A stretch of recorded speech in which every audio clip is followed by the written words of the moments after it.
Hey everyone, we are the Gratitude Girls. The gratitude girls are in the house. Hi, Laurie. How are you? I'm wonderful. How are you, Kathryn? I am fantastic. I love your sexy voice tonight. Thank you. You're welcome. Oh, we have a new image for the gratitude girls. I'll introduce myself for those of you who are watching us for the first time. My name is Kathryn Asaro Mayers, and I'm broadcasting to you live tonight from beautiful summer weather, which is awesome here in Toronto, Ontario, Canada. And I'm here with my amazing gratitude girls partner. And I am Laurie Delk Radecki, and I am outside of Nashville, Tennessee. Lori, welcome. Everybody, welcome to the Gratitude Girls. It's so nice to land here tonight. We're going to be talking about a simple quote that has the power. I think it's transformational. These quotes, the ones that stick in your head, that stay with you for decades, you think about them all the time. It is not happy people who are thankful. It's thankful people who are happy. I'll say that again. It's not happy people who are thankful. It is thankful people who are happy. Think about that for a moment. Most people spend their lives chasing happiness. Sometimes they think, excuse me, when I get the promotion, I'll be happy. When I lose weight, I'll be happy. When I find that relationship, I'll be happy. When the kids move out, excuse me, pardon me, when the kids move out, I'll be happy. When I make more money, I'll really be happy. But happiness is a moving target. As we reach one goal, we often create another one. So, Lori, have you noticed how easy it is for people to keep putting a pause button and postponing happiness? It happens.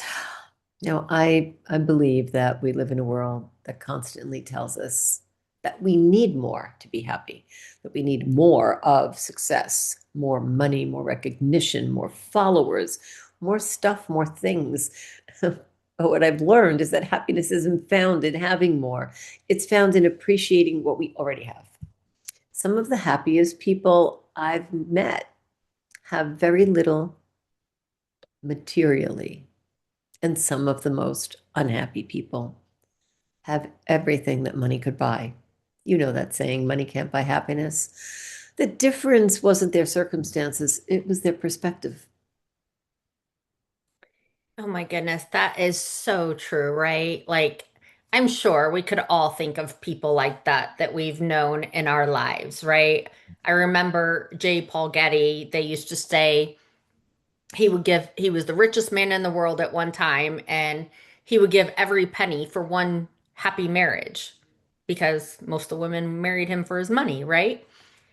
And so, I know also, like, from personal experience, that gratitude becomes so much more important, especially during those difficult seasons. Like after my kid's dad passed away, there was so many days when life just felt overwhelming. And then I went through it with my mom a couple years later. But I could have focused entirely on just what I lost. And because, that grief is very real with your spouse, with your mother. But gratitude helped me survive. And I became thankful for the people that do love me, that are here for me, and thankful for my kids, and thankful for God's faithfulness, and simply thankful for a sunrise, thankful for waking up and having an opportunity to keep going, right? Gratitude doesn't erase the pain, but it can give you strength in the middle of the pain.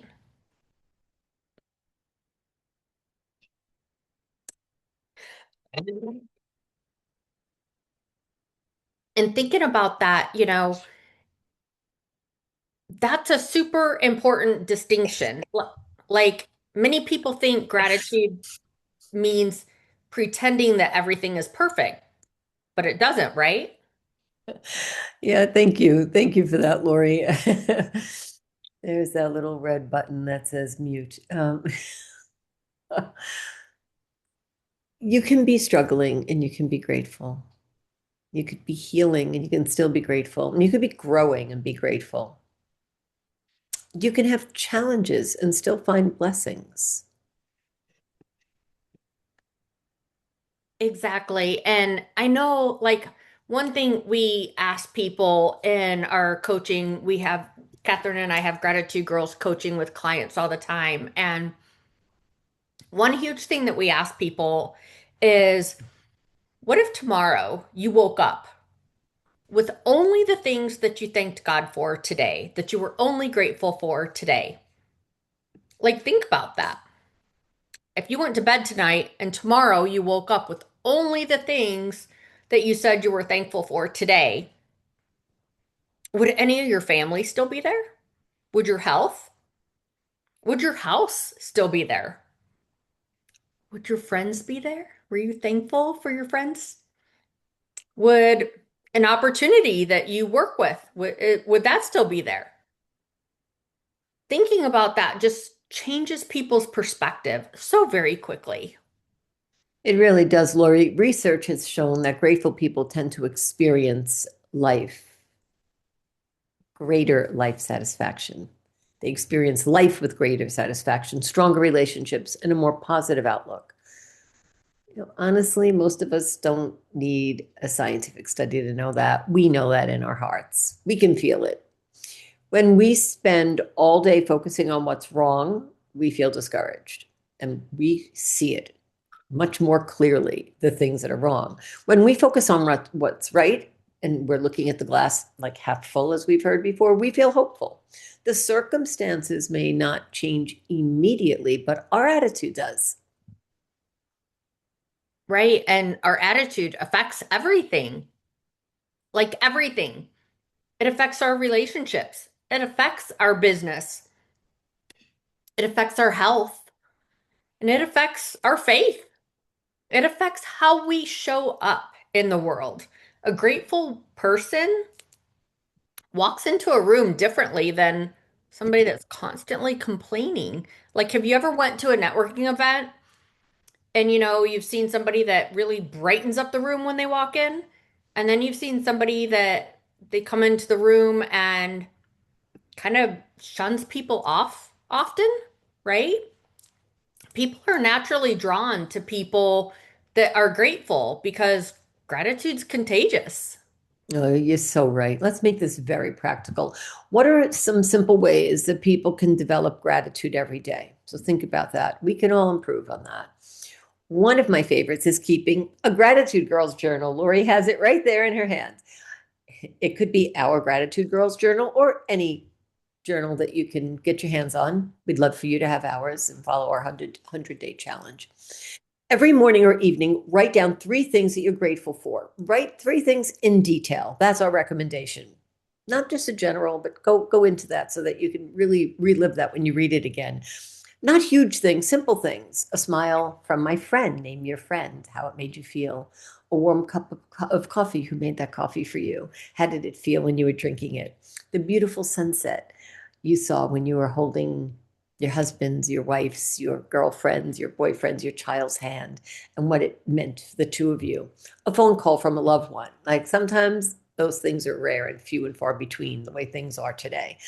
Those are small moments, and those small moments become big blessings when we pay attention to them. Right, exactly. And another thing that I just thought of that we encourage people to do on our coaching calls is to express gratitude out loud. Like, actually tell people that you appreciate them. Don't wait till someone's funeral to say all the wonderful things that you think about them, right? Because they can't hear it, right? So why bother telling their family if you didn't bother telling them when they were here? Tell them now. Like, send a text, write a card, send a card, make a phone call. But just think about it. Think about how many people they talk about depression numbers being so high and stuff like that. People need to hear it. And gratitude shared is gratitude multiplied. No, that's so true, Lori. One grateful conversation can change someone's entire day. The conversations that you and I have, the things that we say to one another, the thoughtfulness that we have, because we take the time. We're not telling each other how busy we are not to listen to one another. Do you ever hear those phone calls? I can't talk now, but just have the conversation for 30 seconds. It often changes our day too. The more we focus on blessing others, the more blessed we feel ourselves. Yes, exactly. And just remember, like, happiness is not something you find, it's something you cultivate. And gratitude is the greatest seed that you could plant. Like, you don't have to wait till life is perfect, right? Because it's never going to be perfect, right? You don't have to wait till all your problems disappear because guess what? They won't ever all disappear. You can choose gratitude right now, in this moment, in this season, in this very circumstance. The truth is, the happiest people aren't the people who have the most. They're the people who appreciate the most. That is so perfect, right? Like, think about that. Rewind it, replay it, think about it. So, we want to challenge you to stop, pause, count your blessings, look around you, notice the gifts you've been given, thank God for them. Like, thank the people that matter. Watch how gratitude can begin to transform your perspective. Like she said, it's not happy people that are thankful. It's thankful people that are happy. Laurie, we have the opportunity to talk about this with our clients and different companies. And if you're watching us for the first time tonight and you would like to have this type of gratitude conversation, if you'd like to have it with us personally, or you'd like us to have it with your team or your company, you know how to reach us. Stay grateful, stay blessed, and keep on looking for the good. Absolutely. Thank you so much for tuning in, everyone. See all of our trainings at gratitudegirls.com. And once again, like Kathryn said, if you want us to come speak at your company event, corporation, we love to do all those things, have gratitude trainings for teams. It all works so well. And we'll see you next week, everyone. Have a great night. Good night. Thank you.